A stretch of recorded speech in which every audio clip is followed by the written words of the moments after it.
তো জয়ন্তর খুব একটা এটা খাওয়ার অভ্যেস নেই, কি করবি? চালিয়ে নিতে হবে, আজকে কিছু করার নেই। না, 1 ঘন্টায় সময় দিয়েছে নেপালি। 1 ঘন্টা। आज जड़ी बूटी से बना हुआ ऑर्गेनिक आयुर्वेदिक तेल है ये। কাকে দেখাবি এটা পড়ে তুই? আগে সেটা বল।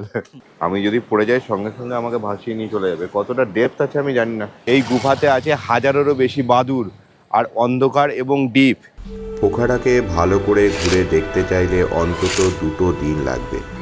প্রথম দিন রাখুন পোখরা সাইট সিন ঘুরে দেখার জন্য, এবং দ্বিতীয় দিন সারানকোট থেকে সূর্যোদয়, ফেওয়া লেকে নৌকা বিহার এবং বিভিন্ন রেস্তোরাঁয় নেপালি ট্র্যাডিশনাল খাওয়া দাওয়া এবং কেনাকাটা করার জন্য, যেমনটা আমরা করেছিলাম। আর যদি আপনার পকেট পারমিট করে তাহলে হেলিকপ্টার করে ঘুরে দেখে নিতে পারেন অন্নপূর্ণা বেস ক্যাম্প, যা আপনার জীবনের অবিস্মরণীয় অভিজ্ঞতা হয়ে থাকবে। খরচা পড়বে জনপ্রতি মোটামুটি 20 থেকে 22,000 টাকা।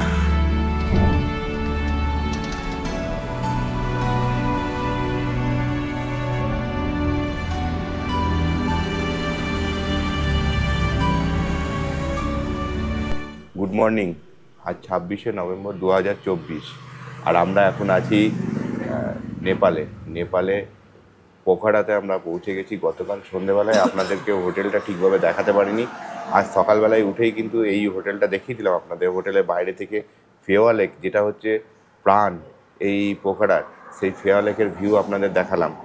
এখন আমরা এসছি ব্রেকফাস্ট করতে, আমাদের কমপ্লিমেন্টারি ব্রেকফাস্ট ছিল। তো এখন কি ব্রেকফাস্টে দেয় সেটাই দেখি। আর আজকে আমরা যাব সাইট সিন ঘুরতে পোখারাতে।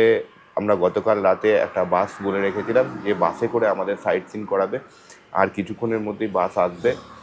এখন 8টা 10 বাজছে, 9টা থেকে 9:30টার মধ্যে বাস আসবে। তার মধ্যে আমরা ব্রেকফাস্ট করে রেডি হয়ে যাব। তো প্রত্যেকটা জায়গায় কিন্তু আমাদের ঘুম ভালো হয়েছে। এটা কিন্তু রাত্রেবেলায় ঘুমালাম, একদম সকালবেলায় ঘুম ভাঙলো, আজকেও তাই।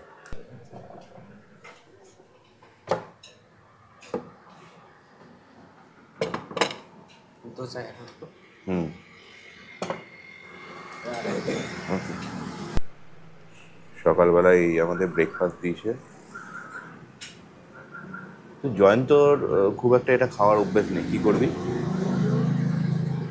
চালিয়ে নিতে হবে, আজকে কিছু করার নেই। তো অমলেটটা আছে, এটা তো আমিষ। তো জয়ন্ত বেশিরভাগ ক্ষেত্রেই নিরামিষ খায়, তো সেইখানে নিরামিষ খায় না, আমিষ খায়। কিন্তু আজকে এই ব্রেডটা ওর একদমই পছন্দ নয়। তো দেখা যাক, আজকে তো চালিয়ে নিতে হবে কাজ। কিন্তু ব্রেডের সঙ্গে একটা জিরা আলুর একটা কিছু সবজি আছে, বাটার দিয়েছে, জ্যাম দিয়েছে। আমার কাছে খুব সুন্দর ব্রেকফাস্ট। একটু সময় নিয়ে মেখে যাবে। হ্যাঁ,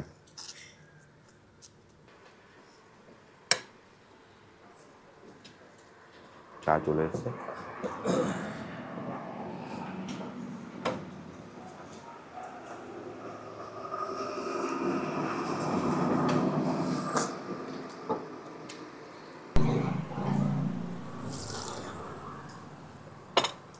আমার পিছনেই আমাদের এই হোটেল। আমরা নিচে নেমে চলে এসেছি, এইখানেই রাস্তার ধারে দাঁড়িয়ে আছি। 9টা 20-তে বললো আসবে বাস। আমরা একটু আগেই চলে এসেছি। গতকাল আমাদের 9টার সময় রেডি হয়ে যেতে বলেছিল, সেই হিসাবে আমরা চলে এসেছি। যাই হোক, দেখি বাস কখন আসে। সকালে একটা ঝকঝকে ওয়েদার ছিল, সূর্য উঠেছিল, আকাশ পরিষ্কার ছিল। আর দেখুন হঠাৎ করে 10 মিনিটের মধ্যে কেমন ওয়েদারটা চেঞ্জ হয়ে গেল, পুরো মেঘলা আকাশ হয়ে গেল। এখন এই যে বোটিং হচ্ছে ওখানে মেঘলা আকাশে, দারুণ লাগছে। আমার মনে হচ্ছে এগুলো প্যাডেল বোট করছে। দারুণ কিন্তু একটা ভিউ হয়েছে, আর ওই দিকটা পুরো ঢেকে গেল মেঘলা আকাশে। আমাদের গাড়ি চলে এসছে, এই মিনিট 5-এর মতো লেট হয়েছে। যাই হোক, এই হচ্ছে আমাদের গাড়ি। ওকে,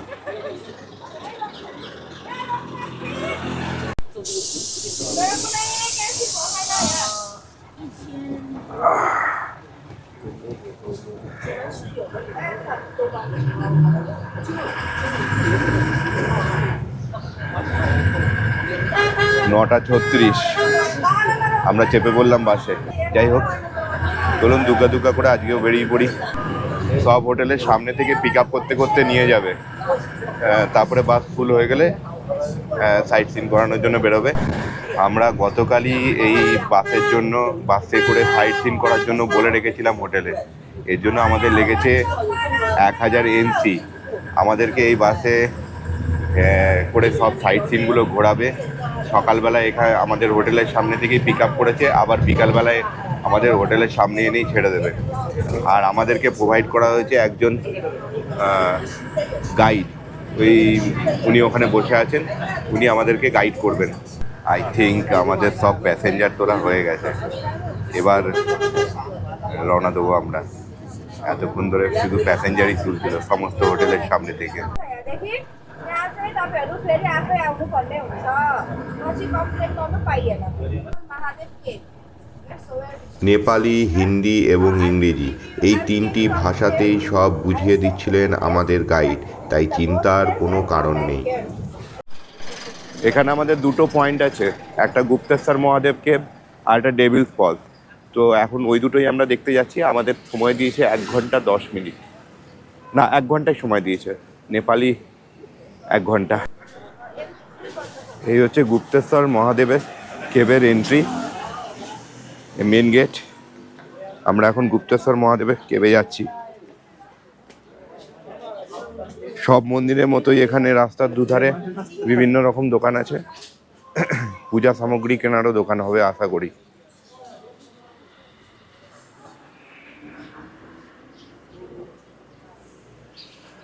এখানে টিকিট কাটলাম, এই হচ্ছে টিকিট নিয়ে।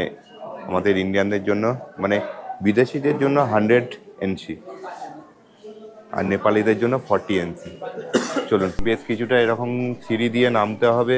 এই সিঁড়ি দিয়ে নিচে নেমে যেতে হবে ঘুরে ঘুরে। ওই নিচে কেভ আছে।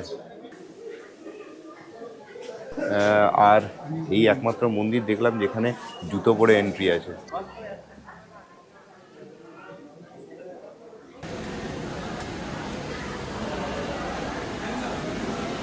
দেখুন পুরো স্যাঁতসেঁতে একটা কেভ। আর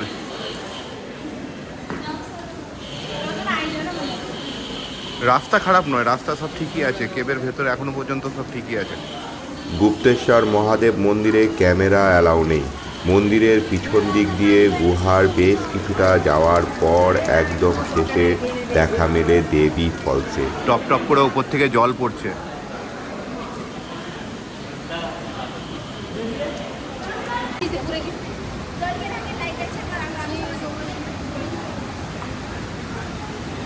এখানে একটু সিঁড়ি দিয়ে নামতে হবে।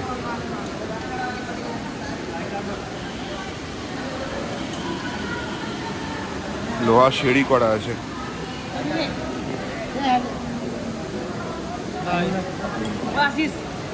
এখান থেকে এই ফলস দেখা যাচ্ছে, সুন্দর।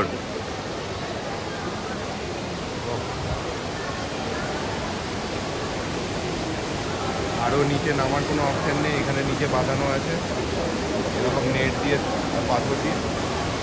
আর ওইখান থেকে ফল দেখা যাচ্ছে, ওটাই ডেভিস ফল। আমরা ওটা সামনে থেকে গিয়ে দেখবো।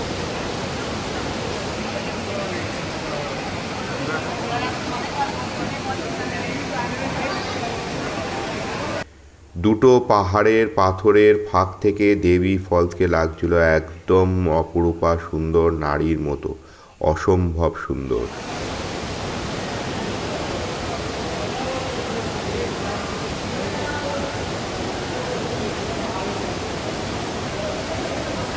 তবে তেমন কোনো কঠিন রাস্তা নয়, যে কেউ আসতে পারবেন এখানটাতে। বলছে শ্বাসকষ্ট কিন্তু হচ্ছে না, ইজিলি আসা যাবে এখানে। তবে আমরা যে উত্তরাখণ্ডের কেভ দেখেছিলাম, ওই কেভটা কিন্তু খতরনাক ছিল আমার মনে হয়েছে। কারণ ওখানে ওই শিকল দিয়ে নামা, সরু একদম সংকীর্ণ জায়গায় একজন করে যাওয়া, ওটা আরও অ্যাডভেঞ্চারাস ছিল। আর ওটা অনেক বড়ও ছিল আমার মনে হচ্ছে। নামার সময় নেমে গেছিলাম খুব তাড়াতাড়ি, ওঠার সময় লাইন পড়ে গেছে সিঙ্গেল ওয়ে।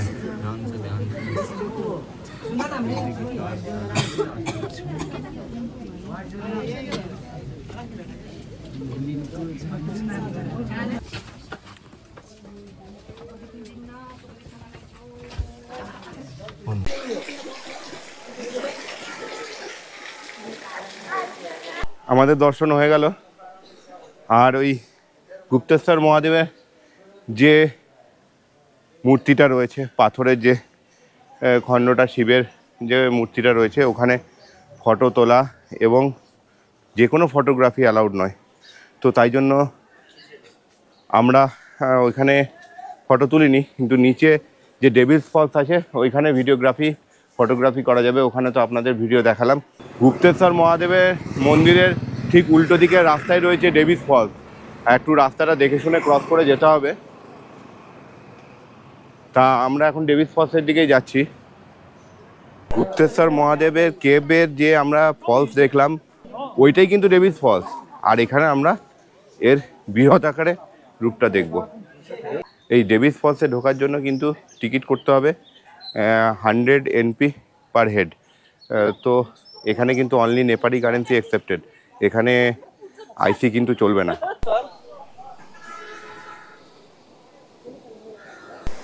এই হচ্ছে ডেভিলস ফলস।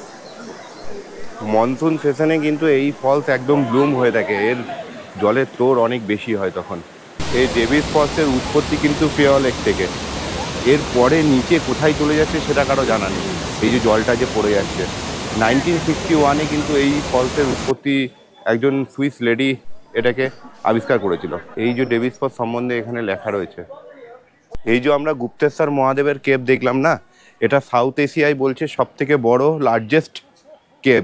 কিন্তু আমার মনে হয় আমরা যে ওই পাতাল ভুবনেশ্বর দেখেছিলাম উত্তরাখণ্ডে, আমার মনে হচ্ছে ওইটা আরও বেশি বড়। জানি না কোনটা সঠিক, হয়তো এখানে যখন এটা দেওয়া রয়েছে ডিটেলস, তাহলে এটাই সঠিক হবে। চলে এসছে আমাদের থার্ড পয়েন্টে, পামদিগোট শিবা স্ট্যাচু। প্রায় 1200 মিটার উচ্চতায় এই শিবা স্ট্যাচু তৈরি হয়েছে। আর এটা নেপালের সেকেন্ড হাইয়েস্ট কিন্তু শিবের মূর্তি। চলুন দেখি গিয়ে। উপর পর্যন্ত বাস যাবে না, তার জন্য এই পিছনে ওখানে আমাদের বাস দাঁড় করিয়ে দিয়েছে। আর এখানে কিছুটা আমাদের রাস্তা উপরে হেঁটে উঠতে হবে। এটা পোখরা থেকে 10-11 কিলোমিটার দূরে কাস্কি ডিস্ট্রিক্টে অবস্থিত। আর উপর থেকে একটা পোখরা সিটির দারুণ ভিউ পাওয়া যায়, আর মাউন্টেন্সও দেখা যায়। বেশ খানিকটা চড়াই আছে, যদি আপনারা পায়ে না উঠতে চান, হেঁটে যদি না ওঠেন, তাহলে নিচে ট্যাক্সি আছে, 50 টাকা এন্ট্রি করে বলছিল, ওই ট্যাক্সি করেও চড়ে যেতে পারেন।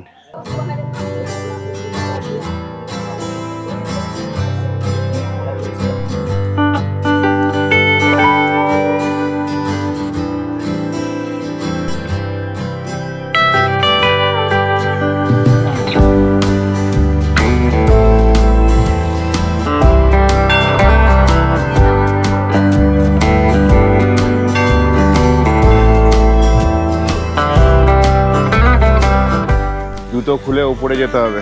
এই শিবের যে মূর্তি আছে এটা 51 ফুট লম্বা, আর যদি নিচের বেসটাকে ধরা হয় তাহলে 57 ফুট লম্বা, আর গোটা স্ট্রাকচারটা যদি ধরেন তাহলে 108 ফুট লম্বা। আর তার সাথে সাথে এই চারিপাশে 108টা শিবের লিঙ্গও আছে। আপনাদের বলেছিলাম না, এই ওপর থেকে লেকের এবং এই পোখরার দারুণ একটা ভিউ পাওয়া যায়। এই দেখুন, এখন তো একটু আকাশটা মেঘলা আছে, আর ওই দিক দিয়ে গোটা মাউন্টেনগুলো দেখা যায়। আকাশ পরিষ্কার থাকলে পুরো মাউন্টেন দেখতে পাবেন। আমরা আসার সময় অল্প দেখলাম, একটু দেখা যাচ্ছিল, আবার ঢেকে গেছে সব। এই শিব মূর্তি থেকে উল্টো দিকে দেখতে পাবেন একটা পার্বতী মন্দির আছে, এই রকমই শিবের মূর্তির মতো উঁচু। দেখাচ্ছি আপনাদেরকে, আমরা ওইদিকে যাচ্ছি এখন।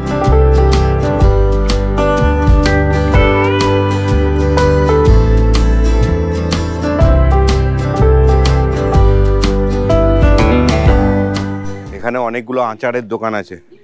আমরা একটা তেঁতুলের আচার নিয়েছি, একটু টেস্ট করে দেখছি কেমন হয়েছে। বলছে সব ঠিক ছিল, একটু বেশি মিষ্টি হয়ে গেছে, টকটা আর হয়তো লাগছে না। দেখি, আমি টেস্ট করে দেখি। জয়ন্ত বললো এটা, হ্যাঁ তেঁতুলের স্বাদ আছে, কিন্তু একটু বেশি মিষ্টি মিষ্টি। ঠিক আছে। ये क्या तेल है? ये क्या तेल है? ये 108 जड़ी बूटी से बना हुआ ऑर्गेनिक आयुर्वेदिक तेल है। ये लगाने से क्या होता है, जैसे आपको सिर के दर्द है, घुटने का दर्द है, कमर का दर्द है, जिधर भी जॉइंट पेन है, पैरालिसिस है, तो सुबह शाम 10-15 मिनट मालिश करने का। ये है जड़ी बूटी से 100% जड़ी बूटी से बना हुआ ऑर्गेनिक आयुर्वेदिक मालिश तेल है। আমাদের পরের গন্তব্য পিস স্তূপা। এখান থেকে খুব কাছেই। नीचे उतरने के लिए स्तूपा घूमने के बाद सीधा आगे जाएंगे तो सीढ़ी दिखेगा आपको, सीढ़ियों से नीचे पार्किंग पे उतरना है, इधर नहीं आना है लौट के किसी। আমরা পৌঁছে গেছি পিস প্যাগোডা বা পিস স্তূপাতে। আর এটা আনাদু হিলের উপরে অবস্থিত। আর এখান থেকে যে ডাইনামিক একটা ভিউ পাওয়া যাচ্ছে পোখারা সিটি আর পোখরা লেক, আর এইদিকে দেখা যায় অন্নপূর্ণা রেঞ্জটা, কিন্তু এখন গোটাটাই মেঘে ঢাকা আছে। দারুণ একটা ডাইনামিক ভিউ পাওয়া যায় এখান থেকে। আমরা যাব এই রাস্তা দিয়ে, রাস্তায় কাজ চলছে তাই একটু দাঁড়িয়ে গেছি। গাইড আমাদের যেরকম বললো এইখানে এই শান্তি স্তূপাতে যাদের বয়স্ক মানুষ আছেন, হাঁটুর সমস্যা আছে বা পায়ে কোনো সমস্যা আছে, তারা যদি উঠতে চান তাহলে কিন্তু একটু অসুবিধা আছে। বলছে চড়াইয়ের থেকে বেশি উতরায়ে আরও বেশি অসুবিধা হবে এবং উতরাইটা বেশি আছে, তাই একটু চিন্তা ভাবনা করেই যেতে হবে। এই হোটেলটার পজিশন দেখুন, অপূর্ব। এই ছাদের ওপরে বসে দারুণ ভিউ পাওয়া যাবে। ওই যে শান্তি স্তূপা। আমরা এখন ডাউনে নামছি, উতরাই করছি, আবার তারপরে চড়াই আছে, বেশ ভালোই উতরাই আছে এখানে। আমরা চলে এসেছি শান্তি স্তূপার একদম মেন গেটে। 10 মিনিটের একটা ওয়াকিং ছিল। এই যে গেট, এবার এদিক দিয়ে উঠতে হবে। এখানেও আবার কিছু সিঁড়ি আছে। শান্তি স্তূপাতে ভিডিওগ্রাফি একদমই অ্যালাউ নেই কোনোভাবেই, ওখানে শুধু ফটোগ্রাফি করা যেতে পারে। এই শান্তি স্তূপা 114 ফিট লম্বা আর 355 ফিট ডায়ামিটারের। 1973 সালে এই শান্তি স্তূপা শিলান্যাস করা হয় আর 1999 সালে এই কাজ সম্পন্ন হয়। পাহাড়ে বিভক্ত আর 4টে বুদ্ধের স্ট্যাচু আছে এখানে, যেটা বুদ্ধের জীবন অবসান দর্শায়। জাপান, শ্রীলঙ্কা, থাইল্যান্ড এবং নেপাল এই 4জন মিলে গিফট করেছে। অন্যান্য শান্তি স্তূপার মতো এটাও কিন্তু প্যাগোডা স্টাইলেই তৈরি। আর এখানে জয়ন্ত একটা নেপালি টুপি ট্রাই করছে। ছবি তুলে দেখলি কেমন লাগছে? আমার তো ভালোই লাগছে দেখতে দেখতে। Have a good day. Jayanta এটা নিয়েছে 200 NC-তে। তাহলে এটা পরে কাকে দেখাবি এখন? কাকে দেখাবি এটা পরে তুই? আগে সেটা বল। দেখি কাকে দেখানো যায়। তো সবাই তোকে নেপালিই ভাববে নাকি এখন? 2:10 বাজছে দুপুর, আর আমাদের এখন লাঞ্চের জন্য একটা ব্রেক দিয়েছে।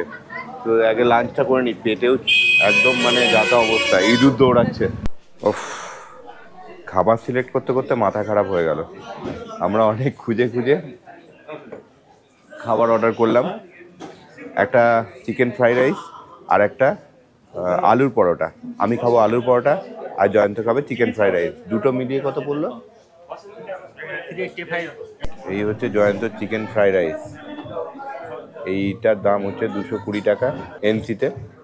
আর আমার এখনো আলুর পরোটা আসেনি।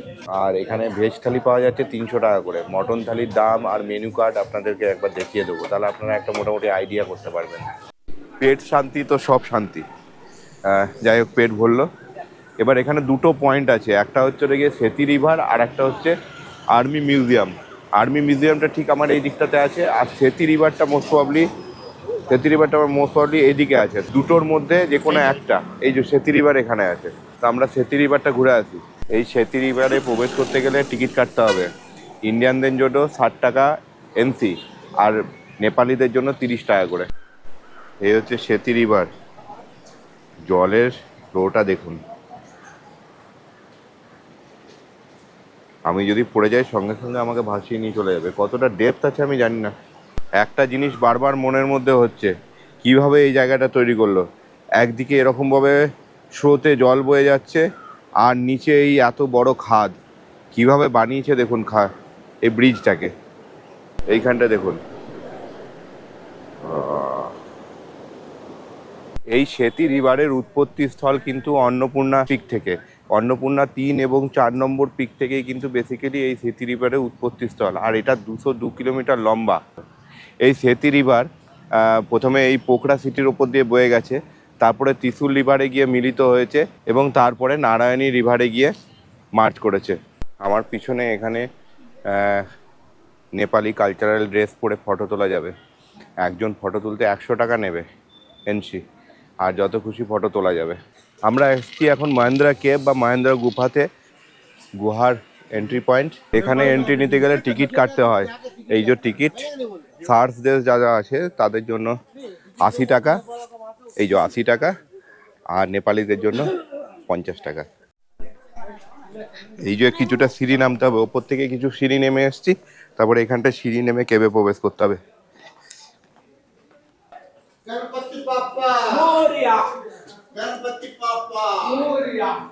এখান থেকে আবার আলো আছে, এখানেও টপ টপ করে জল পড়ছে চারিদিকে। এদিকটা ক্লোজ, এদিকে রাস্তা। কোনো পাথরের উপরে পা রাখবেন না। মহেন্দ্র কেবের ভেতরে বেশ কিছুটা আলোর অভাব দেখলাম, পাথরগুলো একটু পিচ্ছিল, এছাড়া তেমন কোনো অসুবিধা হওয়ার কিছু নেই। আমরা প্রায় শেষের দিকেই চলে আসছি মনে হচ্ছে।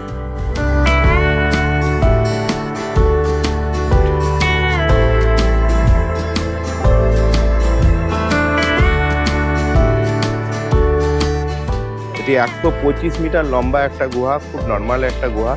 এখানে আপনার শেষ পর্যন্ত যদি যাওয়া হয় তাহলে একটা গণেশের মূর্তি পাওয়া যাবে। ওম নমঃ শিবায়, ওম নমঃ শিবায়। আমরা চলে এসেছি এখন ব্যাট কেভ দেখতে, বা চামেড়ি গুফা, এখানে লোকাল বলে চামেড়ি গুফা, সেটা দেখতে চলে এসেছি। এই গুফার একটা বৈশিষ্ট্য আছে, এই গুফাতে আছে 1000-এরও বেশি বাদুড় আর অন্ধকার এবং ডিপ। এখানে যাওয়ার জন্য আমাদেরকে আলাদাভাবে লাইট প্রোভাইড করা হবে, আর একটা সাডেন জায়গা যাওয়ার পরে আমরা আর তার উপরে উঠতে পারবো না, কারণ ওটা খুব রিস্কি জোন। আর একটা বিষয় আপনাদের বলে রাখি, এই ব্যাট কেভ দেখার জন্য কিন্তু এই সন্ধেবেলায় সব থেকে বেস্ট, মানে এই বিকেলবেলা টাইমটায়, সেই সময় কিন্তু বাদুড়রা অ্যাক্টিভ থাকে।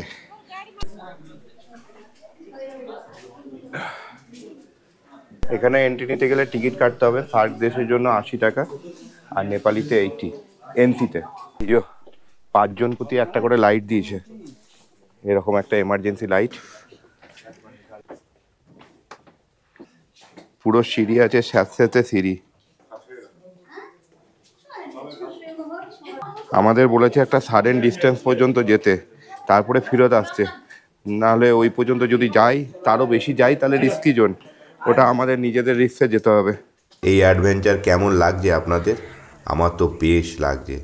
যদি আপনাদেরও ভালো লাগে তাহলে লাইক করে দেবেন ভিডিওটা, আরও যদি ভালো লাগে তাহলে বন্ধুদের সাথে শেয়ার করে চ্যানেলটা সাবস্ক্রাইব করে নেবেন, তাহলে এই রকম নতুন নতুন ভিডিওর নোটিফিকেশন পেয়ে যাবেন সবার আগে।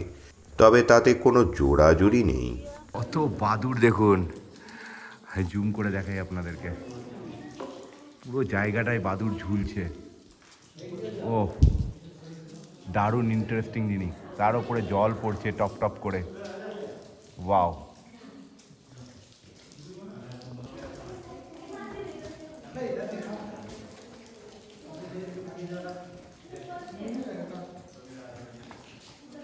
এইটা হচ্ছে এক্সিট পয়েন্ট, এখান দিয়ে আমরা এক্সিট করতে পারিনি, খুব কঠিন রাস্তা, কিন্তু যদি আপনারা কেউ পারেন তাহলে এখান দিয়ে এক্সিট করেন, একদম শুয়ে শুয়ে এক্সিট করতে হবে।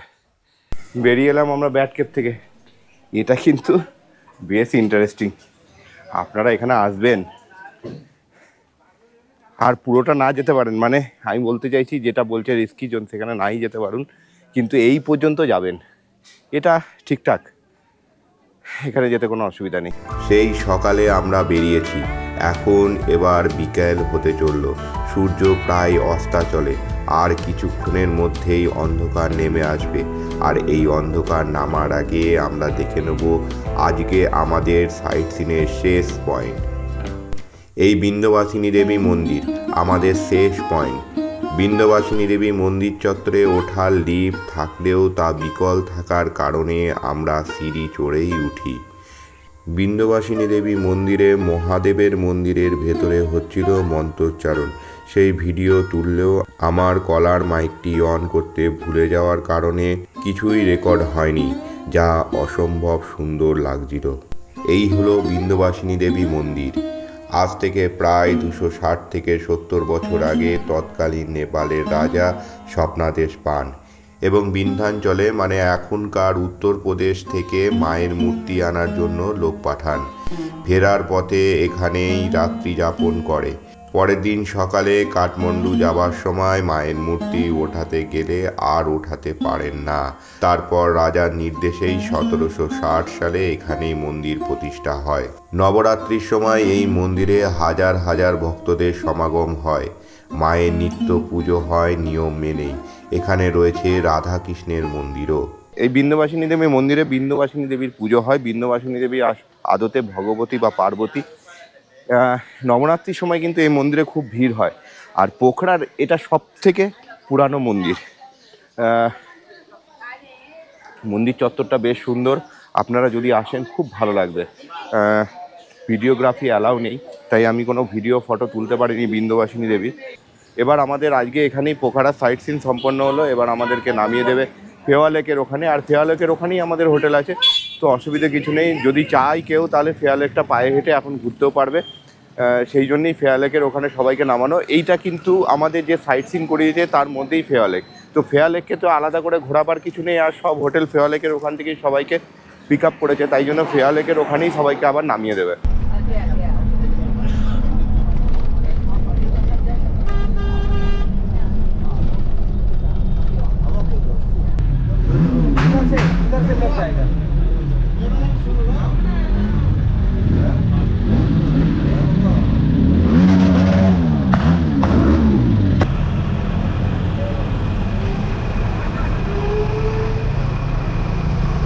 ফেওয়া লেকে প্রত্যেক দিন হরিদ্বার বানারসির মতোই হয় সন্ধ্যা আরতি।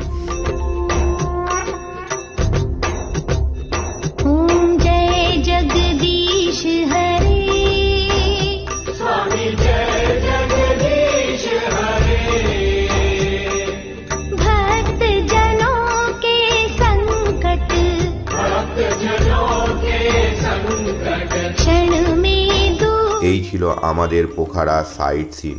পরের পর্বে থাকবে সারানকোট থেকে এক অপরূপ সূর্যোদয়, আর থাকবে দুটো অফবিট লোকেশনে আমাদের মোটরসাইকেল ভাড়া করে ঘোরার গল্প। আজকে এই পর্যন্তই। সবাই ভালো থাকবেন, সুস্থ থাকবেন, tata. We wanna chase the night.